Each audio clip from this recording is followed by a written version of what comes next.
Hi, this is Adde G for Condor Online. We're back in the crow's nest.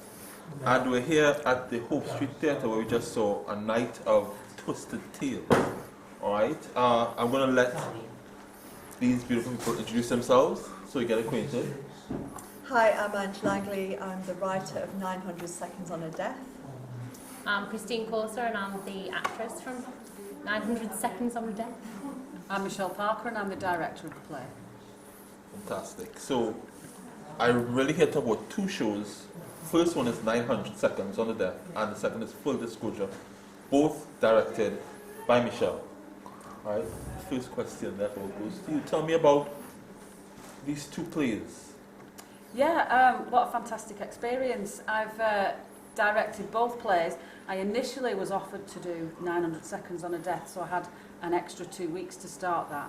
I know Christine, so we talked about auditions, we checked out if she had an interest in the play, and we did a couple of read-throughs with Angela, and we was happy to proceed, and from there it's been a great experience where we had to decide whether we were going to use 2 actors or 1, so we did it in a monologue.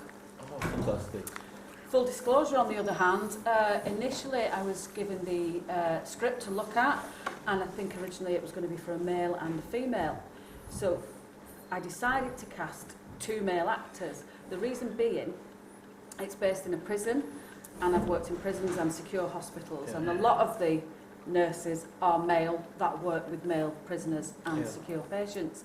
So it was great to read and to see what experience I've had at work, and to bring the facts into the play of Full Disclosure. Okay, great. Alright, so as the writer for 900 Seconds to Death, where did that title come from? The play itself was set as 15 minutes, which is the 900 seconds. Okay. And it also links in with the character who was not very invested in the death of her husband. And for me, it was symbolic that it was just a quarter of an hour of her life that she wanted to explain about this death and would never talk of it again. That just shows how smart I am, because I was trying to do numerology during the entire time of the play, trying to figure out where 900 seconds came in. Exactly. But 15 times 60. well done. Thanks, Mr. Leha. Did you figure that out? Okay, so all right, tell me, was the script originally written for 2 people, for 2 actors? It was written as a monologue, Yes. but we discussed it because we could have had it as 2 characters or even 3 characters if we'd have brought the daughter and the husband in. We also discussed it as being a duologue between Barbara, the character, and her daughter, but then we decided that would be Barbara trying to almost, I can't think of the word, justify what she was doing, and it didn't work. So we kept it as a monologue, but as a storytelling into different characters. Fantastic. Barbara. I have to call you Barbara because... Tell me about your process being these characters. Yeah, so I'm just Barbara. So although she becomes the other characters in the story, she's impersonating them. She's doing, like, you know, if you're telling a story to your friends or whatever, you go, oh my god, and then he was like, at me. Like, you impersonate them, like, and especially when you're not really, like, you don't really think much of them. You don't tend to do them in a nice light either, do you? You know, if your boss was raging at you, you'd be like, oh, he was like, or whatever, you know, you do, like, or put on a bad accent like he does, you know, like that kind of thing. So she was trying to give that across, but she wasn't actually becoming those characters. I am still Barbara the whole time. Where do you draw that inspiration from then? I would like to say not my own mental health. I mean, that's the thing, because I was just discussing it with 2 ladies before who said they talk to themselves around the house a lot, and it is something that you sort of go, like, quite regularly I'll find myself going, oh, Christine, you idiot, you should have done that.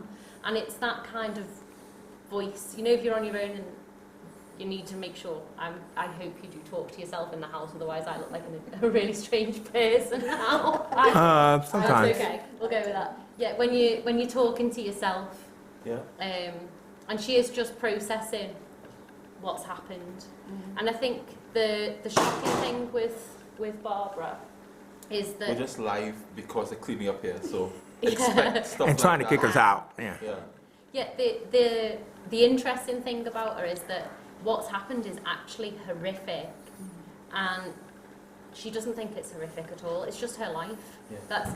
It's not about the fact that she's been abused for years. It's not even about the fact that she's killed her husband. It's about the fact that, well, now she can do what she wants. It's about her feeling free. Okay. Well, Oh, that's well done. I must say it's a triumph of acting, because you were able to be busy, show that how busy you were, and you still were able to act, and you gave us a lot of... I think that this play was well done. pick up. Yeah. So we're going to show the play, 900 Seconds on a Death, and we'll be back to continue talking with these lovely ladies.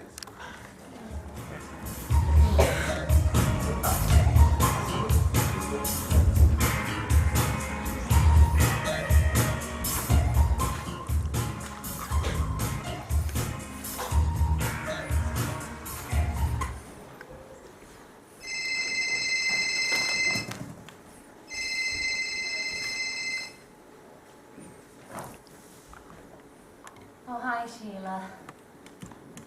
Yeah, that's right. Yesterday morning. Such a shock. Yeah, well, we knew he was close to dying, but we thought we'd have him a few more weeks.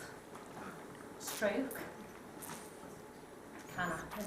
The Macmillan nurse had told me it might. Well, I had the doctor out to him the previous evening. He was disorientated, rambling. The doctor thought he might be having TIAs, little strokes on the brain. Looks like it was a sign ahead of the big stroke that killed him. No, I wasn't with him, I was asleep. I haven't slept in weeks, Sheila, so when I had a full 8, I knew something was wrong. Couldn't rouse him. It was obvious he was dead.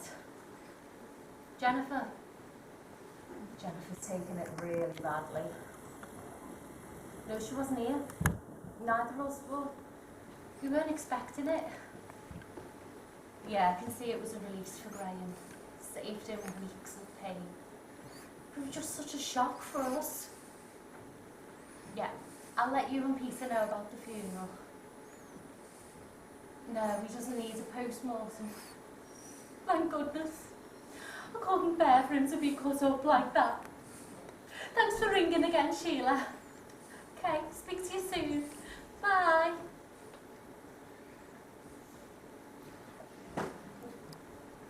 Jennifer's taken it badly.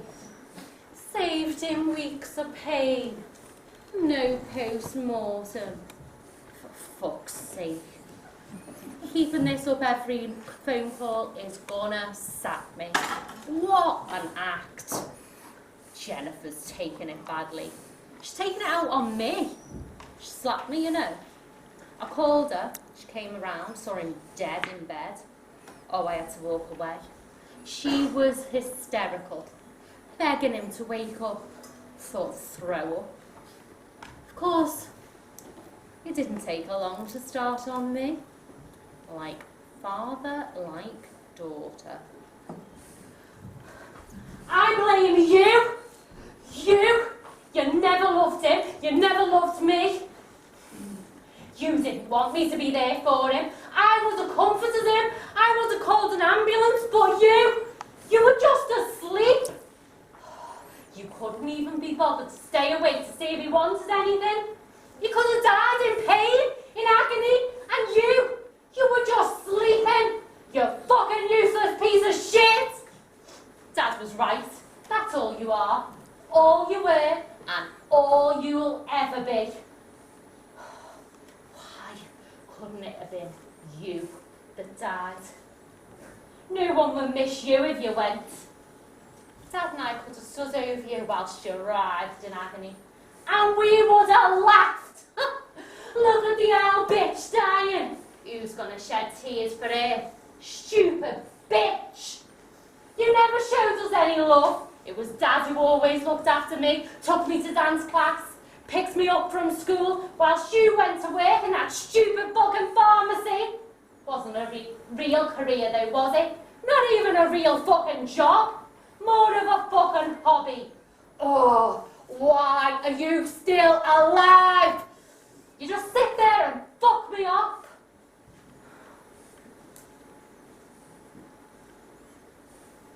He was so kind and caring, handsome.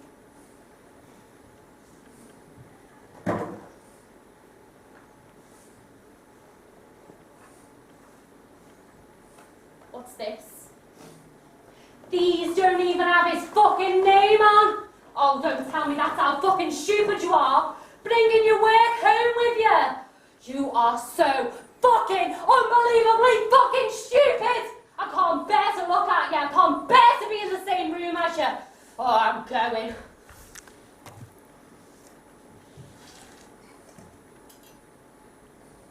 She's wrong though, you know. I did love him. I loved him from the moment we first met. I loved him telling me what to wear, how to do my hair, to wait for him. I thought, he's taken an interest in me. I never saw it as controlling. I loved him even when he shouted at me. Raged at me for something I wasn't quite sure what I'd done. I loved him even when he called me stupid. Spat out words that ripped at my heart. I loved him at the first slap. Questioned my love for him when he first stubbed out his fag on my breast. Felt my love disappearing with the hiss and smoke that rose from the burn. When he broke 2 of my ribs with a kick, the crack echoed the breaking of my heart. I knew I didn't love him then. But I had Jennifer, and he'd look after me. Who would want a stupid bitch like me in their lives? He was clever though. He never bruised or burnt me anywhere anyone could see. She never saw it, violence. When she heard the words became her words. They became normal. I loved her too, you know. I honestly thought she was the best thing to happen in my life. She was. But he had this whole jealousy thing going on. He wanted to be the best parent. He wanted her to love him more than me. So I helped that happen. I thought it'd make my life easier. That didn't happen, did it? If she cried, was sick, threw up, anything really, I was to blame, of course. But that's how I managed to get out one afternoon and evening a week to work at the local pharmacy. She is right, you know. It is more of a hobby. My little job is to log all the medicines returned and make sure they're disposed of correctly. Do you know, the waste has increased so much over the years. I love it. Do you know, I know which drugs are for depression, high blood pressure, impotence. I know the side effects, the dangers, what drugs can kill with an overdose. Some drugs, controlled drugs, morphine, diamorphine, that's heroin, you know. Oxycodone, tramadol, oromorph. These have to be detailed in a special register. They can't be disposed of, and they have to be signed off by an official inspector. So when these come back, I'm really careful to make sure that what I put in the official register and what I put in the cupboard match exactly. I'm always really careful that nobody sees what I put in my handbag. Everyone knows me as the lady who disposes of drugs at the pharmacy. You stop me at Asda and they'll drop them off next time they're passing. And quite often over the years, they'll have them in the car and I'll say, "Oh, give them to me now, save you the bother." I don't mind. No, really, I don't mind. Graham was in his final weeks. He was bedbound. I knew what was going to happen. The Macmillan nurse had talked it through with me. I wasn't fazed. I'd cope. She said I was very strong, capable, caring. Me? I was looking forward to it. I mean, don't get me wrong. I would really enjoy to see him spend a few more weeks racked in pain. But I wasn't going to take his abuse anymore. His sickly sweet compliance with the nurses when they gave his injections made me want to scream. But he never let up with me. No remorse, no late apology, no change in behaviour, just relentless verbal abuse. But 4 days ago was the end. Enough. Oh, what is it, dear? Oh, no. Oh, God. The bastard had shit the bed. It was everywhere. Oh, he had one of those pads underneath him which caught some, but he'd moved about. Spread it. All the stench. I could taste it. I peeled him out of his pyjamas and used the hoist to get him out of bed. He just hung there like a grotesque marionette, laughing at me as I sponged him down, dry heaving, tears running down my face. Oh, look at you, you fucking stupid bitch. Look at you just wiping up my shit. You're not even fit for that. You should lick it up. That's all you're fit for, licking up shit. You stupid fucking bitch.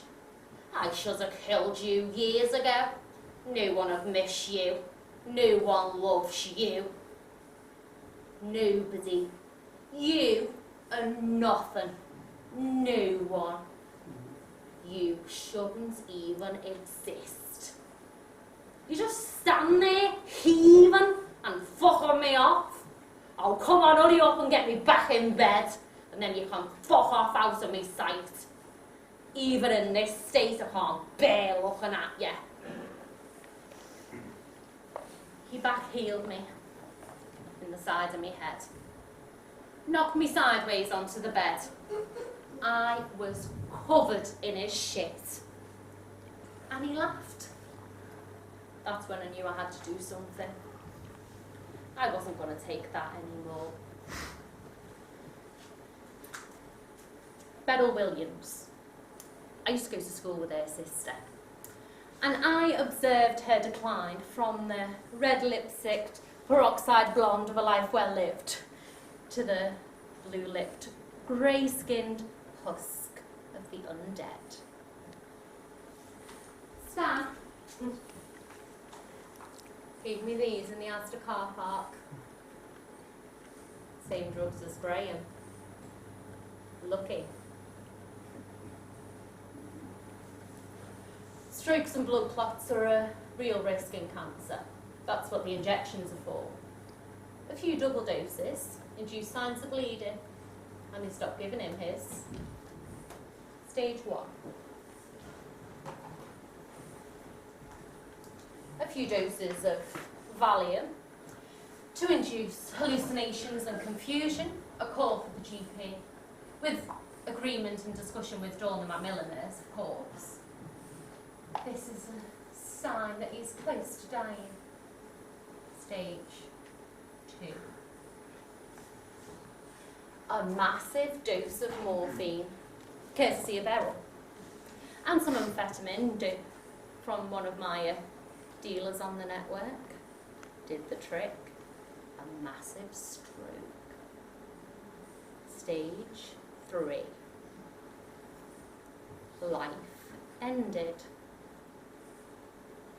game over. Too simple. You can't hate me for it though, can you? And this is the script for Grieving Widow, one of the many characters in my vast repertoire. Fucking useless wife, unloving mother, incapable of showing emotion, loyal employee, Smackhead's favourite auntie. I am all these and more. The only character I will not play is victim.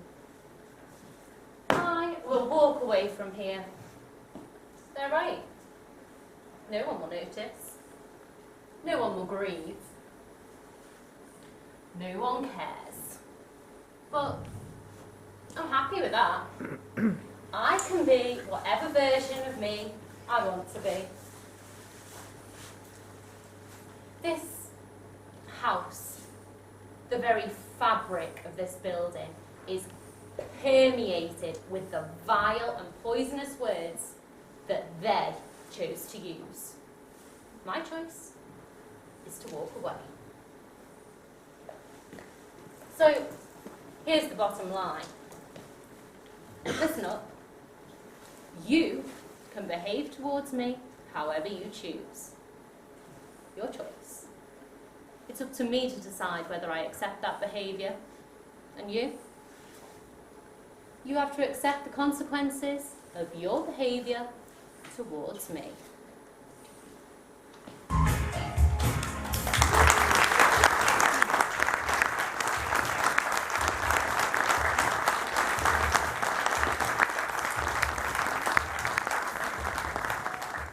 And with the magic of television, wherein the fancy officers of Make It Right, they're also on Hope Street, so you can check them out, especially if you have like plays you want workshopped. They're very good at that.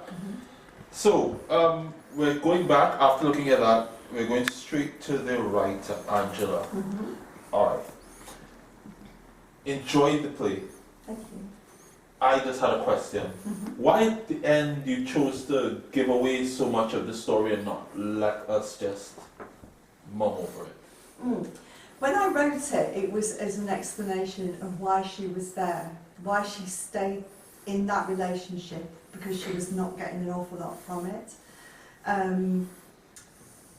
I have a lot of beliefs in my life, and one of them is anyone can behave towards me as they want, but it's up to me whether I accept that behaviour or not. And I just wanted that to come out as the sort of moral of the story. And I wanted to leave the audience feeling slightly uncomfortable and maybe thinking and reflecting of how their behaviour towards others maybe wasn't the best because they weren't prepared for the consequences. That's a dangerous gamble when it comes to writing, but Yeah. I think it worked a little bit. Okay. Yeah. Director. All right. So you've had two very interesting plays. Yes. One about killing your husband, and the other one about explain to me the other one. What would you say that it was about? Because I might just say, okay, it's about the repercussions of serial killer. I think it was about the repercussions of like a vigilante type of lifestyle and being tied up in that web. You know, what do you feel it was about? Well, I think if we look at the layers of that, you're absolutely right. It's about a vigilante type lifestyle with a lot of things. Okay. That's pizza. Pizza. Pizza has arrived. Come on in. Where's the Prosecco? Come on in. Yeah, come on in, Mark. Mark. Mark, yes, this I think Mark. he's got an entourage with him. I think he's in the building, Sharon. Let's just do it. Let's just Okay, we will, but okay, yes. Wait. Okay, ready? Just tell them to wait there, Sharon, for a second. So I could just jump Okay, straight back they in won't and wait? answer the question if One you second, like. guy. can't get out because Yeah, she just told them. sorry. Okay, I'm still rolling though. All right, I'm on the SoundCloud. You're gonna talk about the vigilante lifestyle. So yeah, I mean, I totally get what you mean is vigilante lifestyle, but there's other layers in that to me, because as a nurse in secure hospitals and prisons, you've got to be aware of boundaries constantly. So you talk about 3 aspects of security. You've got physical security, procedural security and relational security. Now your relational security is about relationships as well as staff training, etc. and culture. So within that relationship between a patient and or a prisoner and the custodian or the nurse, you've got to be aware of boundaries, because once that boundary is crossed, you're done. You're absolutely done, and that was demonstrated. So in the first act, it looked like the nurse had all of the power, but you know, the stakes went backwards and forwards for a little while. But in the second act, almost immediately, boom, the prisoner had the power and had the nurse sort of panicking and desperation and saying, whoa, but he knew that once that boundary were done, that's done. And that's his career completely gone. He could even end up in prison himself. It was a very interesting dance that looked very well between both of them. And as you spoke about boundaries, they didn't only have a boundary within the prison, but they themselves were in a group by themselves. So it was very hard for us to, you know, I think you played that very well at the end. I think it played off very well. All right. So back to Barbara. Barbara.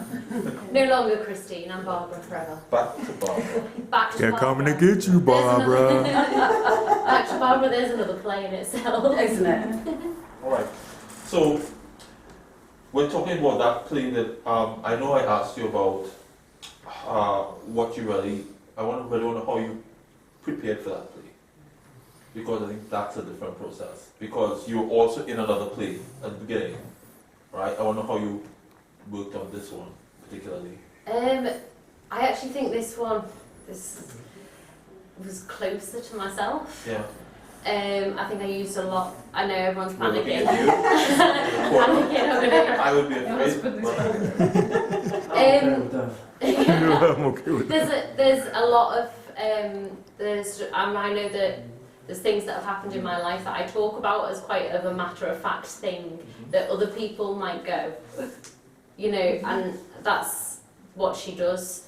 It's shocking because she finds it quite easy to talk about, and I'm quite an open person, and I think sometimes that can be quite shocking to some people. They're not ready to hear what you're going to say, and I think she's quite.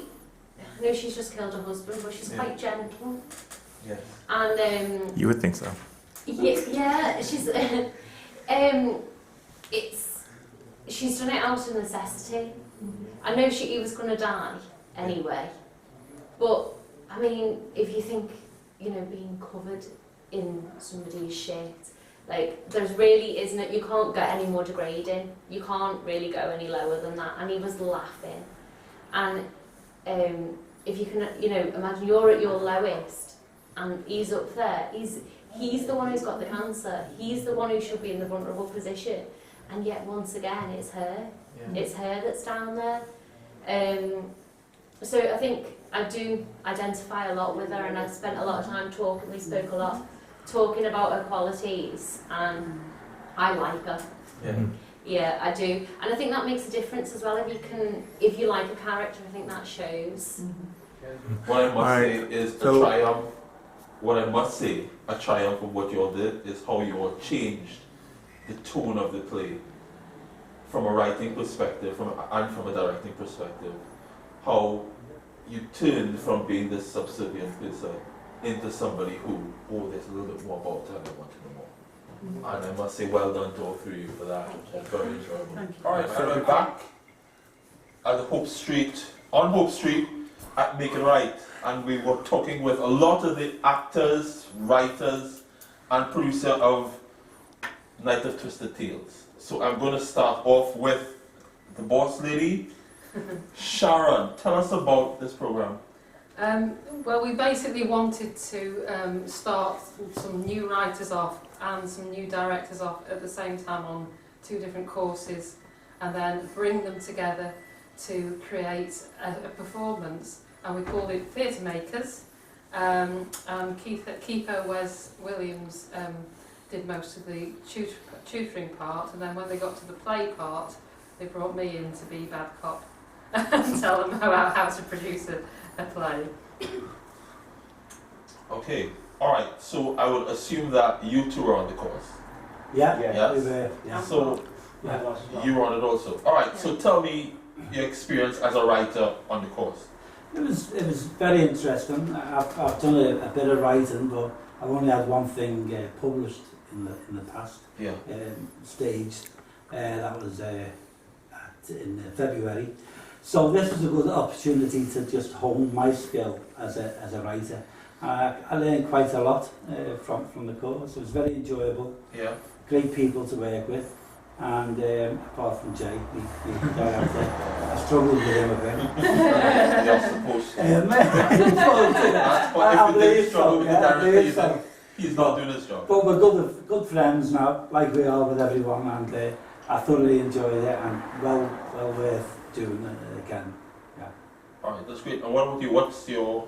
So normally I write, but Kiefer said to me, have you ever thought about directing? And I said, oh no. And then I had to think about it because he said it might help you with your writing, and I thought it definitely will, because I tend to write as I think of things, and I think of things in a more cinematic way, and I wanted my writing to be more informed by the theatrical process, so I thought it would help me if I saw a theatre production out from start to finish, like I was directing it. So I went on this director's course that he then paid up 4 directors with 6 writers. And I was one of the lucky directors who only had to direct 1 play, and it was also a good one. And then I was lucky with the actresses, although it was difficult casting. The actresses we got were brilliant. Can you tell us the name of the play and the actresses, please? We don't know. Erin Joy Laughlin was Ruby, and then her mum was played by Kim Ford. Fantastic.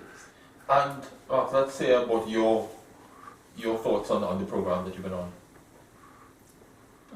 Yeah. I really enjoyed it. Yeah. Yeah, I've directed and shot film mainly, but I wanted to direct a play for theatre. Alright. I've learned so much. It's been a really good experience. Okay. I'm Alright. working with loads of people. I'm working with writers as well, Kate and Allow. Yeah. And then Shadi was one of the actresses in our play, alongside Jill Lewis. Alright, so before I wrap up the technical side, I just want to hear from Kate. Tell me about your experience on the I program. just felt I had I'd been on acting courses, and then I just suddenly saw that this playwriting course, and thought, I've got a story to tell, and maybe I could tell it in a play. Yeah. Then I joined with Make It Right, and So this is your first writing experience? yeah. What was that like? It was really From amazing. start to finish yeah. to tonight? It was really amazing, yeah. I was really pleased with it, yeah. Oh, well done. Wait, so, sorry, you guys are like speaking in like pronouns. So what play was it? So that way, at least we didn't film it, but at least let us, the audience, know what you're talking about. So it was a play about self-mutism and stuff like that. So wait for me to stop talking. Okay, all right. So answer the question again.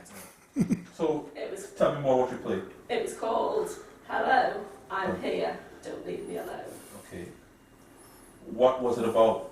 And it was about raising awareness for selective mutism. Okay, what's that? Anxiety, a fear of talking, Uh-huh. reluctant, and children that just find it difficult to speak, but in selective circumstances. So the selective term can be a bit misleading. It's not really an appropriate term, selective. It's a lot of people like situational, because selective is people think, oh, they're choosing not to speak, which is not the right thing. They're not choosing not to speak. They literally reuse it in certain settings, but in some settings they can be quite natural at speaking. Okay. Usually it's in the home, but in school and familiar family. Oh, that's a very important topic. Yeah, well done. Okay, so I want to leave the directors and writers for a bit. The play the first one that I happened to see when I came in was, you were definitely the first person that I saw on the bed when I walked in, and I saw you with, I assumed, which I assumed wrong, was like an iPad going over your lines. So I assumed that she was getting into her emotional state. oh my god. Yeah, Oh, she thank was you, certainly yeah. If you don't know your lines by now, you're not going to know it. My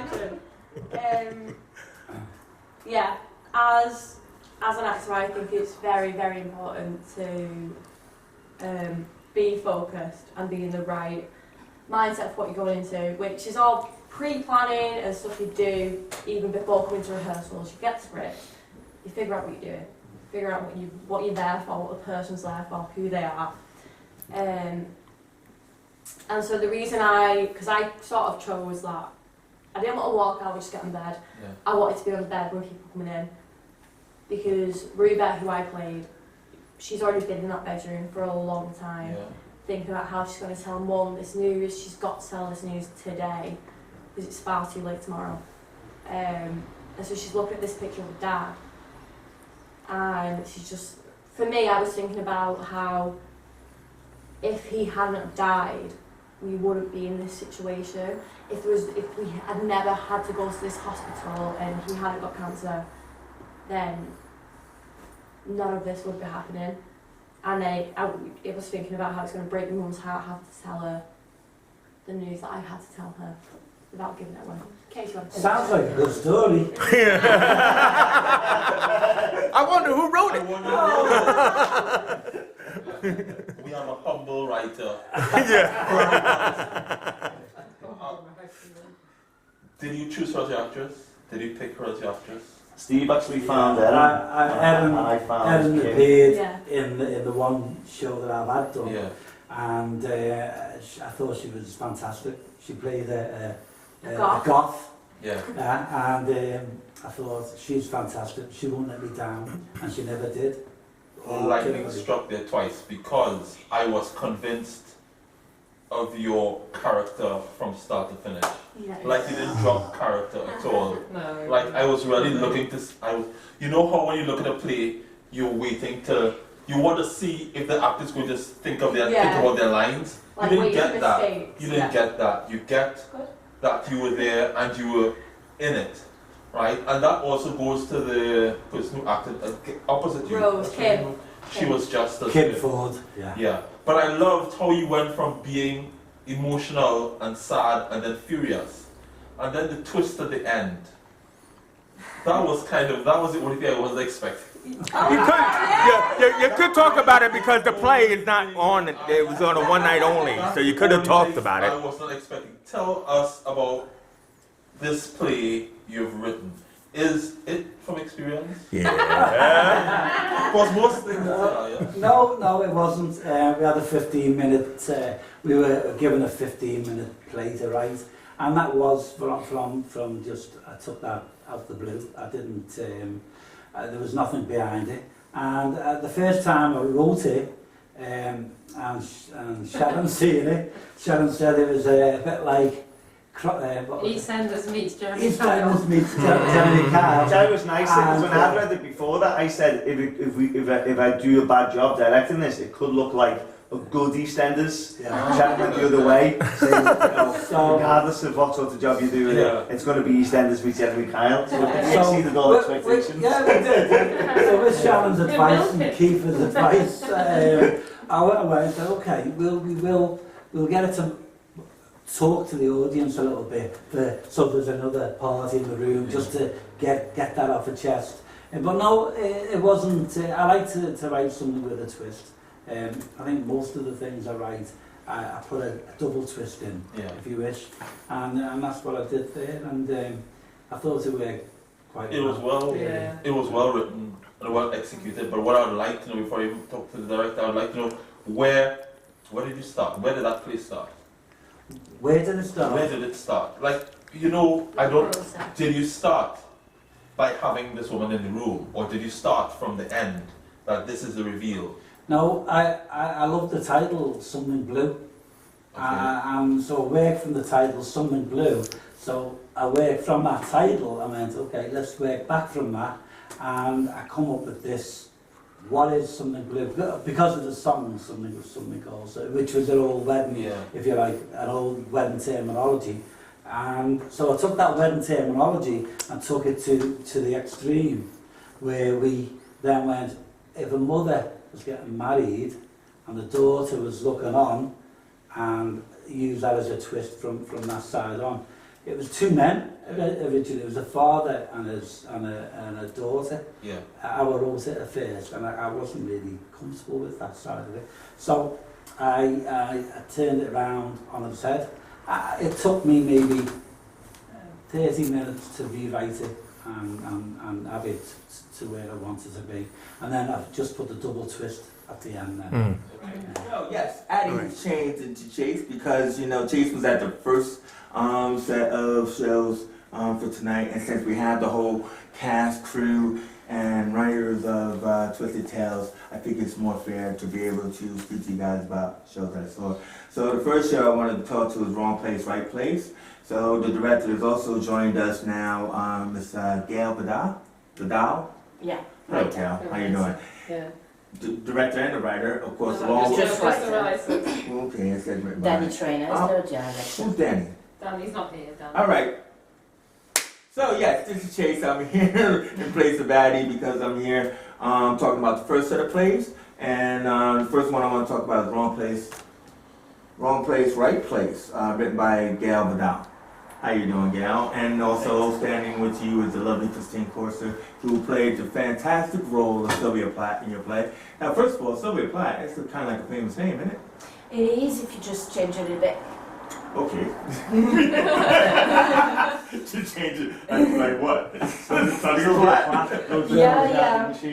What? Yeah, it was from Sylvia Plath, but it just became Sylvia Plath. Okay. So pretty much, Christine, can you tell us, like, you played the detective, and like in the mystery with another woman who was played by Jessica Bailey. Jessica Bailey, who's not here with us now. Fantastic comic turn by Jessica Bailey. Taking on the role, the fake role of the cop, the star, and you are Officer Platt. And you guys got to go out and solve a murder. So I was sort of the straight to her comedy. Yes, she was. Yeah. She was. I mean, she's fantastic. Just really talented, and we had so much fun because I don't know if it was written intended to have blow up dolls, but we had blow up dolls nonetheless. Yes, and I love the blow up dolls. In rehearsals, our blow up dolls became like Barbies, and we Yeah. became two girls playing with our blow up dolls. And we had, I think we left Gail quite disturbed. Well, because we had them in '69. Thankfully, Jess didn't try to knock out the mouth resuscitation with the blow up doll. Yeah. I mean, but she did do a lot of touching, but that's cool. What was Yeah. that all about, you know? Well, Keith and Isabella just happened to join the cast, and you can't stop people from having emotions, and even if they don't. And touching plastic. Yeah. I mean, to be honest, the dolls took over. It wasn't our fault. Nah. Let's talk about the stunt. In the end. I mean, being that, one night only this play, the big mystery is, even though you're the cop or, the sidekick, you turn out to be the actual killer of plastic dolls. But I love the monicum you gave it, the Umbrella Murders. Mm-hmm. Great, I love that. I'm still in it, by the way. But that was really clever. But what's up with the stunt? I mean, did you guys work that out with the stunt fight at the end? That happened again. That happened from playing around, because they said I was supposed to be murdering somebody off stage, and so I started murdering the doll. In actual fact, the first time I did it, I was murdering thin air. It was, trust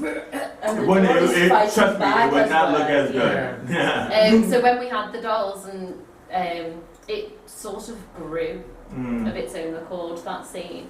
Yeah. So whose idea was it? Was it yours, or was it the director? I mean, or the writers or the directors? Whose idea was it? Because well, I think I came up with the blow-up dolls first, and Danny, who's just been perfect all along, he's just accepted everything I've thrown at him and just developed it, and you've just accepted it as well. And I think a lot of things came from, workshop sounds like it was hard work, but we played around. I think that's, when you're developing a character, if you can play with it, you can have fun with it, you get things just happen.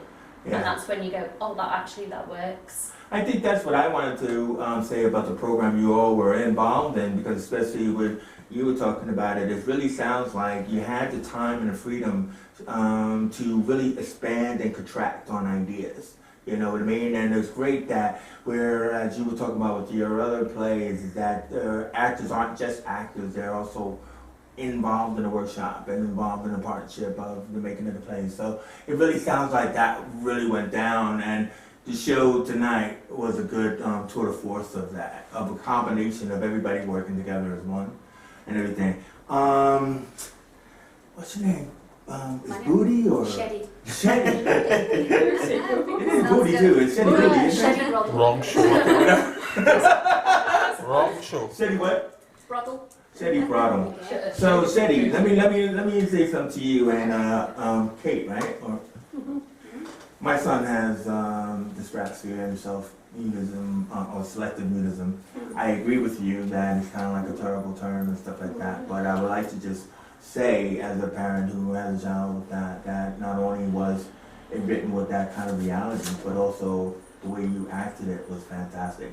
I don't know if it was the glasses or whatever, but I totally, you know, felt your characterization in that. Do you have any experience with this kind of SEN or? Only from knowing Kate and her Right. son, but also my brother's like dyslexic, so I understand he's had lots of trials and tribulations through growing up. He's Yeah. years older than me. So I just think it was really fantastic because it wasn't preachy, you know, it was very real, and I really loved the relationship you had with the woman, what was it? Jill?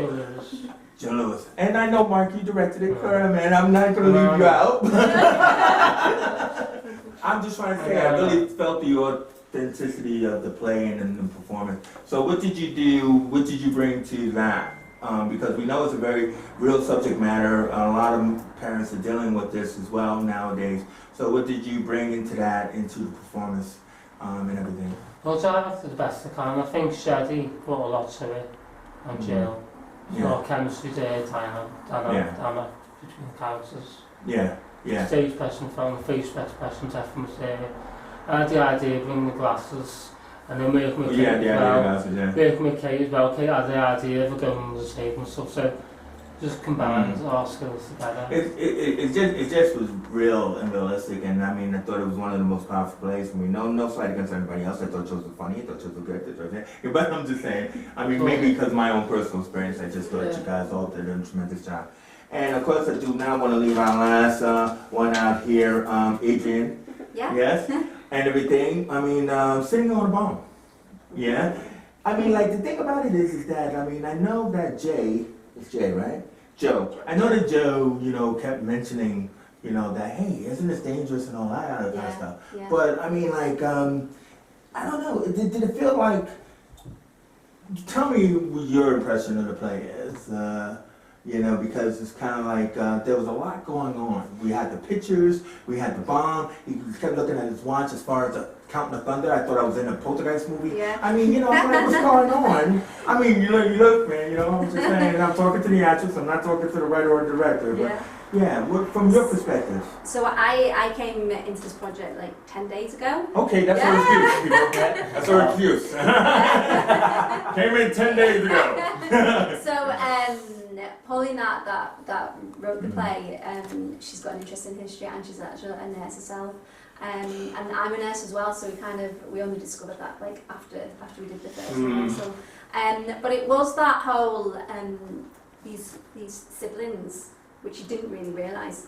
Didn't know they were siblings. But there was some kind of tension there, like there was a lot of tension. What's going on here? So they reunited after 15 years of being apart. Yeah. So there's all that tension, and also like the whole side of that, whole sitting on a bomb and going back in time to the First World War. Yeah, do you think that you guys were reenacting the poster? Because when you were wrapping his arm up, do you think that you were asked to reenact the poster or something like that? You can say it. So the director's not going to kill you. we were meant to be having the pictures projected on the back, but with tech issues and things like that, it wasn't meant to be. So it was kind of it was reenacting and just kind of getting you know, part of Alex, who I played the exhibition, and getting back into that kind of you know, First World War.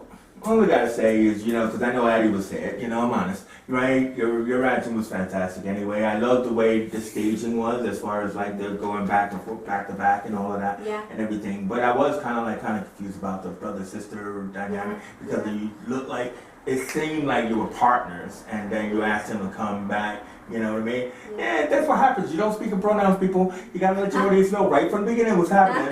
And then it seemed like the dad did a little bit rude for you. Yeah, well, I mean that's why I ran away 15 years ago. Because I was abused. Exactly. So it's that. I didn't miss it. See, I didn't want to. So it's kind of you're sitting on a bomb. You literally there's a bomb Oh, to that is put a down, little bomb. and then boom at the end. Oh, there's another bomb. Oh my What? God. Yeah. Well, I mean, first of all, fantastic. So we're back with the cast of A Night of Twisted Tales, yeah? I just want to go around the room and get everybody's names as we go, alright? Let's start at the end there. Mark? Mark Housekeeper, director of Alone. Director of? Hello. Hello. I'm here, don't leave me alone. Done. Jay Lally, director of Something Blue. Steve Baird, writer of Something Blue. I'm Darla Fallon, I played Ruby in Something Blue. Hi, Adrian Baker in Sitting on a Bomb. Hi, I'm Shelly and I played Lisa in Hello. I'm Kate and I'm the playwriter in Hello. I'm Christine Corser and I was in 900 Seconds on a Death, and I was also in One Place One Time. And I am Gail Vidal, writer from Place One Time. And, of course, And Sharon Coltman, producer of Make It Right and executive producer of this. I think we should say that Pauline Morris was the actual producer this time. okay, well, tonight we saw 6 plays, 6 writers, 4 directors, and we'll post the names of the writers, the directors, and the actors on this post. If you ever see them up, written a play or directing a play, check them out because they're all phenomenal. Alright? That's us for Condor Online. Crow's Nest. See you next time. Out. Peace.